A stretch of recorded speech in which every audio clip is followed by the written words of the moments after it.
Gravitational waves are unique in the sense that they carry information about violent cataclysmic events, astrophysical events that you can't get from any other way. So optical telescopes, radio telescopes cannot reveal the kinds of things that we can see, or in the analogy we use is hear, with gravitational waves. So it's really a unique way to look at some of the most violent, some of the most cataclysmic events in the universe. Even the Big Bang could be only seen through gravitational waves.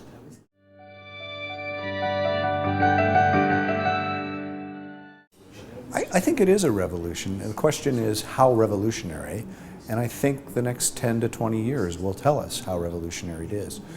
We should be seeing things with gravitational waves that you can't see any other way. And every time you develop a new kind of astronomical technique, astronomical telescopes, radio telescopes, you discover things that you could never have anticipated. And so I think in the next 20 years, we may see things that we just couldn't even conceive of, and that will shake what I would call the scientific paradigms of the day. We may even learn, for example, that Einstein's theory of relativity is only an approximation to something better. It could lead to a new theory of gravity that incorporates quantum mechanics. Only time will tell, but I'm very excited. I think it's going to be very exciting over the next 20 years.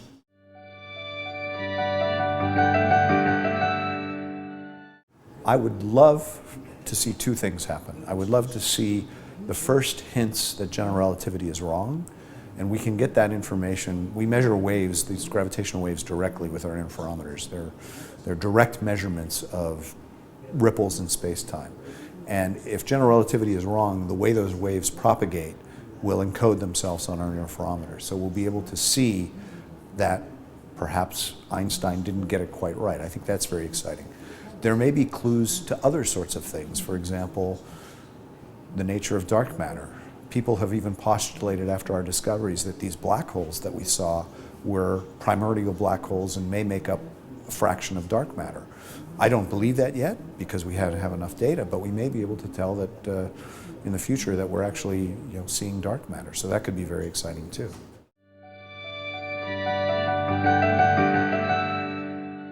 I think it'd be a combination of satisfaction that his theory was right.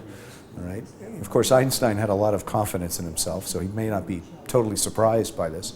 I think he'd also be amazed, because I think when he started thinking about gravitational waves, when the theory predicted the gravitational waves, in his paper he himself said they're of little practical consequence. And the reason they're of little practical consequence is because the size of the effect, the size of the waves, the amplitude is so tiny. There was no hope in Einstein's time of seeing these things, of measuring them. But now we have the technology to be able to do it. So I think he'd be amazed, not only that we saw them, but at the technology also. So I think he'd be really excited. Probably not surprised, because again, he predicted them, so it was just more evidence that Einstein was right.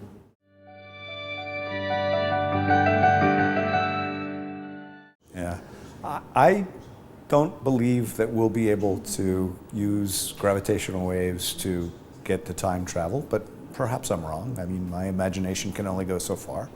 But I do think black holes are unique in the sense that they're really the only place in the current universe that we live in, or how far we look back with our telescopes, that we can look at gravity in a completely new way. So right around the event horizon of a black hole, that's the black part where if you go beyond the event horizon, you can't get out, you're trapped. There may be some funny things going on that relates to more quantum theories of gravity. And by looking at how event horizons evolve as they collide together, we may be able to see something interesting that points a way towards a new theory of gravity that goes even beyond general relativity. And I think that could be very, very exciting. Might we see wormholes? We might, but that's again I think at this point, speculative. But I come back to the fact that you never know what you're going to see until you see it. And when you see it, you'll be amazed.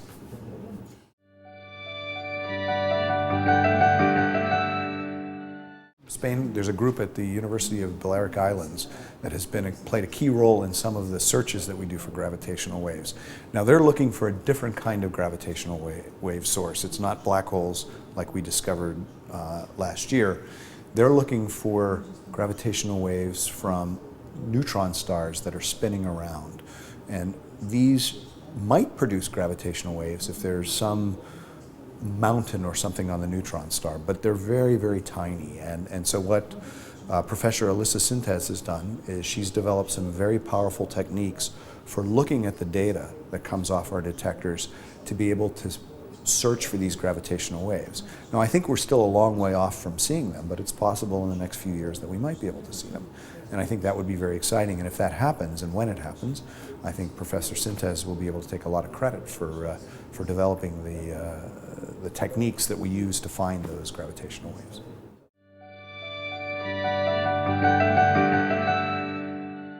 Science is at the forefront, fundamental basic science, be it physics, chemistry, astronomy, mathematics.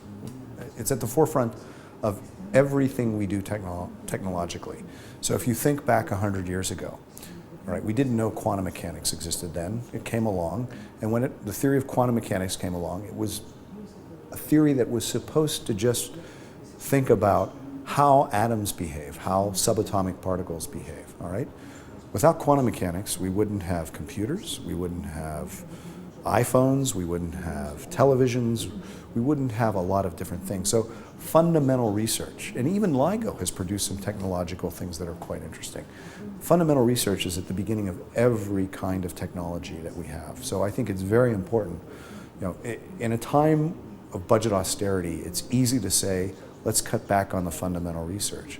But what you do when you do that is you basically shortchange the future. You're basically selling the future just to satisfy short-term requirements. So I think it's a mistake, and I think most scientists would tell you that it's a mistake.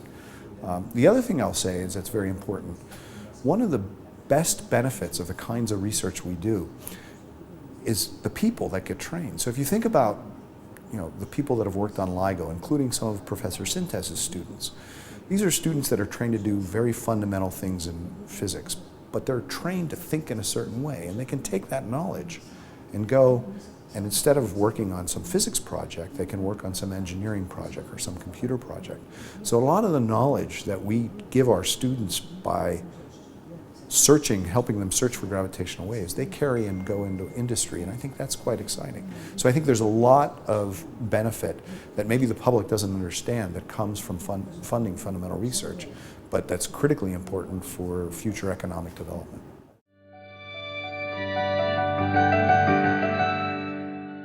Yes, so everybody asks what's the benefit of LIGO, and fundamentally the benefit of LIGO is we are understanding the universe at a completely new level, in a completely new way.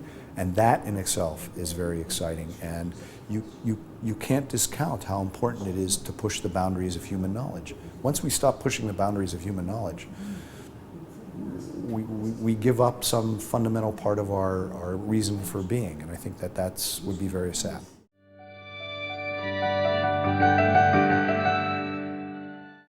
I would like to think so. Theories that, as we know them today, tell us that LIGO as a detector is unlikely to see gravitational waves from the Big Bang, from the primordial universe. There are other detectors that are under development that will be able to do that, right? Gravitational waves, like electromagnetic waves, come in a spectrum, so different wavelengths, and LIGO looks at very short wavelengths, very high frequencies. The Big Bang, these wavelengths are the wavelengths of the entire universe. Basically, they're as big as the entire universe. So the fact that we won't see them doesn't mean that LIGO isn't interesting. It just means we're looking at a different spectrum. The fact that I hope they'll be seen in the next 5 to 10 years, that's going to tell us something about the nature of the universe. And again, it comes back to the fact that fundamental knowledge just is so important to the way we live our lives as human beings.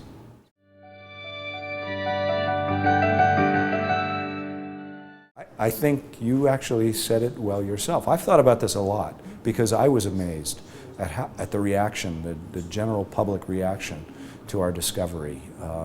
It showed up on most major newspapers. Even in the last year, there's still some excitement about this, even though the result's a year old. I think there are a number of things that play in here. First of all, it's Einstein. Einstein is always very exciting. The discovery came 100 years after his theory of general relativity. That's very exciting, the fact that it took 100 years from the time the theory was predicted, or the phenomenon was predicted, till the time we saw our first gravitational wave. That's a story, and it took 50 years from the time we actually started building instruments to try and detect them. That's a story of human curiosity, of the ability of human beings to do very difficult things and take the long view of basically saying this is something important. It's tenacity at its best, and I think that's exciting. What we saw was interesting. Black holes are always fascinating. The public loves black holes. I love black holes. I think that's exciting. The fact that our detectors measured a signal from these two big, massive black holes colliding that was a tiny, tiny fraction the diameter of a proton, all right, that's phenomenal too. I mean, there's just a lot of out there science in this, and there's a great human interest story. Teamwork is another one. It took 1,000 people, over 1,000 people, to do these kinds of measurements, to build the detectors, to analyze the data.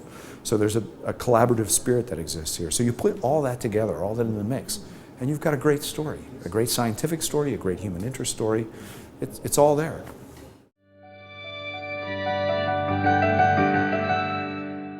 I respect them for doing whatever they want.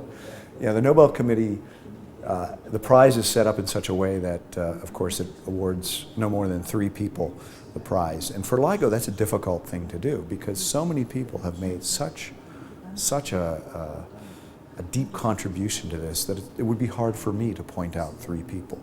So I hope, if it's possible for the Nobel Committee to realize that it's the entire collaboration that made this discovery. Whether or not their rules will allow for the entire collaboration to get the prize, I don't know, but I would hope that they do. In any event, whatever the Nobel Committee does, that's what they will do, and I will be happy with it.